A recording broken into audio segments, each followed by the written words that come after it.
Vous écoutez Radio Taïwan International et c'est l'heure des musées.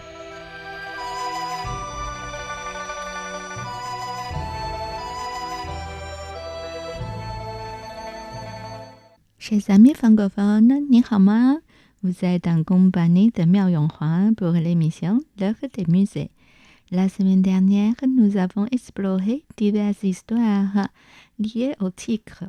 Aujourd'hui, nous allons nous concentrer sur un thème particulier, le Fuhu Luohan, l'ara dompteur de tigre. En français, les aras, souvent abrégés en Luohan en chinois, représente le quatrième stade de la réalisation dans le bouddhisme originel et le bouddhisme sectaire. À l'origine, seuls 16 aras existaient. Le culte d'un groupe de 16 aras fut introduit par le biais d'un sutra indien qui fut traduit en chinois au milieu du 7e siècle. 2 aras supplémentaires furent incorporés, l'un associé à un tigre et l'autre à un dragon.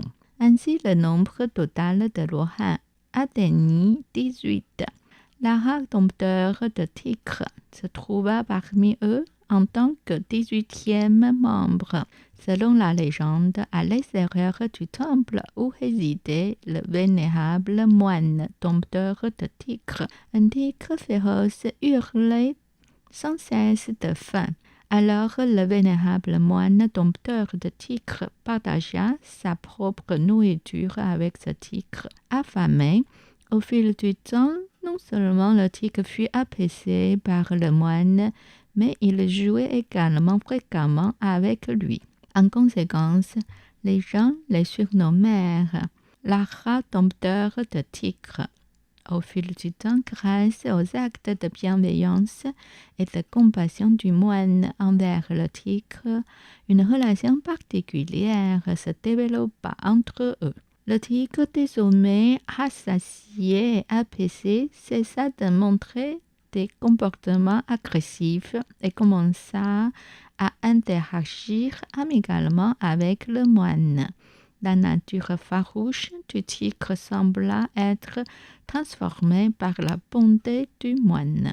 Cette histoire est souvent racontée pour illustrer les valeurs de la compassion, de la bienveillance et de la capacité à transformer les énergies négatives en positivité à travers des actes de générosité et d'amour.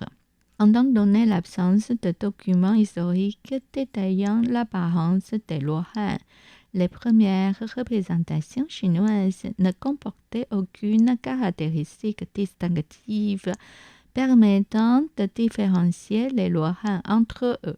Voici quelques exemples parmi les 18 Luohan. Pour notre premier exemple provenant de la dynastie Song, je vous invite à vous référer à l'image 1. Les 18 aras représentés tiennent divers objets tels que des rouleaux de sutra, des éventails de biches, des chapelets de lotus et des accessoires.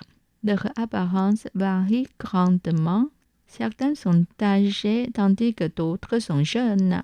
Certains sont représentés comme des aras d'origine indienne avec des yeux profonds et un grand nez, une teinte de peau brun foncé, tandis que d'autres sont des moines bouddhistes d'origine chinoise, avec des sourcils fins, des yeux étroits et une peau claire.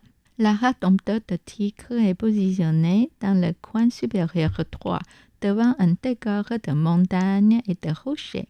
Il est monté sur un tigre, ce qui lui confère une aura majestueuse et impressionnante. Et le deuxième exemple provenant de la dynastie Song comme montré dans les images 2.1 et 2.2. Paire de peintures des aras. Ces deux peintures sur rouleau représentent respectivement 9 aras et 2 assistants, formant ainsi une paire d'images de 18 aras. L'œuvre présentée dans l'image 2.1 constitue la moitié droite de la paire. Sur cette image 2.2 sont représentés 9 aras, 2 assistants et un tigre féroce qui accompagne généralement l'un des aras. Le travail au pinceau est extrêmement délicat et raffiné. La couleur a été appliquée de manière sensible et élégante et l'artiste a utilisé différentes techniques de pinceau pour insuffler aux traits du visage de chaque image sa propre fraîcheur de vitalité et d'animation. Ces méthodes comprennent les lignes en fil de fer qui sont d'une épaisseur uniforme, mais que des lignes de vêtements gracieuses mais peintes de manière dense qui s'écoulent de manière rythmique, insufflant à la composition d'une vigueur réaliste.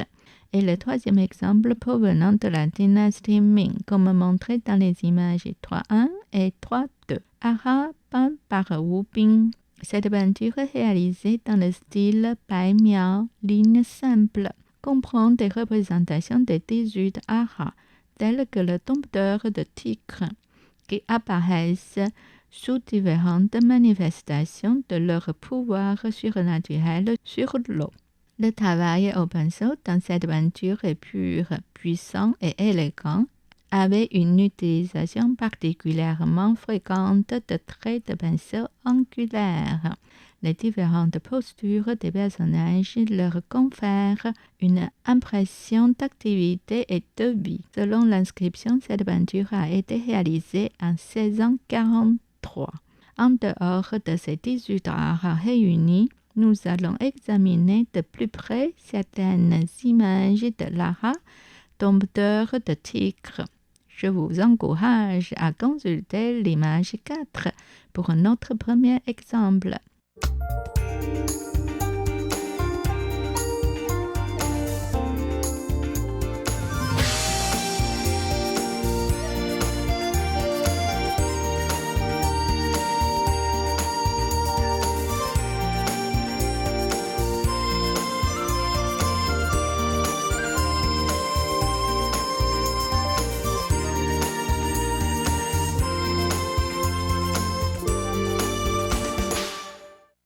Un tigre appuyé contre l'ara.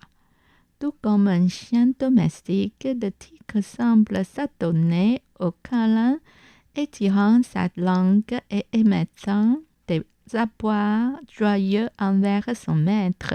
Cette scène surprenante et touchante évoque une relation inhabituelle entre deux êtres que l'on n'associe généralement pas à de la tendresse mutuelle. Et le deuxième exemple, merci de vous référer à l'image 5. Ara, dompteur de tigre. L'ara est vêtue d'une ambre robe rouge qui retombe en plis. Son teint est frais et rosé et son expression ne semble aucunement affectée par l'environnement extérieur, reflétant une sérénité inébranlable. Les lignes simples et fluides donnent vie à l'image d'une personne sage et stable. Sa sagesse émanant du papier. À ses côtés, un tigre féroce et soumis se tenant docilement. Je vous propose aussi un troisième exemple. Merci de vous référer à l'image 6. Sculpture sur bambou d'un ara dompteur de tigre. L'artisan a sélectionné les rhizomes souterrains du bambou pour façonner une sculpture en ronde bosse, illustrant un ara assis sur un rocher. Les bras de ara s'étirent vers le bas, les doigts se croisent et se serrent. Sa bouche est ouverte, ses yeux sont grands ouverts, suggérant qu'il est en train de bâiller. Son pied droit repose sur la pierre, tandis que son pied gauche est placé sur le dos d'un tigre prosterné, dont les dents sont clairement visibles. Les yeux du tigre sont largement ouverts, sa bouche est ouverte, exposant ses dents. Les proportions du corps du personnage sont équilibrées et son expression est vivante, tandis que le tigre semble être sculpté selon les motifs traditionnels des figurines de tigres folkloriques. Cela témoigne du talent du sculpteur dans la représentation de figurines. Nous conclurons ainsi cette section consacrée au troisième animal du zodiaque chinois. Chers auditeurs, savez-vous quel animal succède au tigre? En effet, il s'agit du lapin. C'est pourquoi nous aborderons le thème du lapin dans les prochains épisodes du mois d'avril. C'était l'heure des musées, produite et représentée par Miao Yonghua, diffusée sur les ondes de Radio Taïwan International.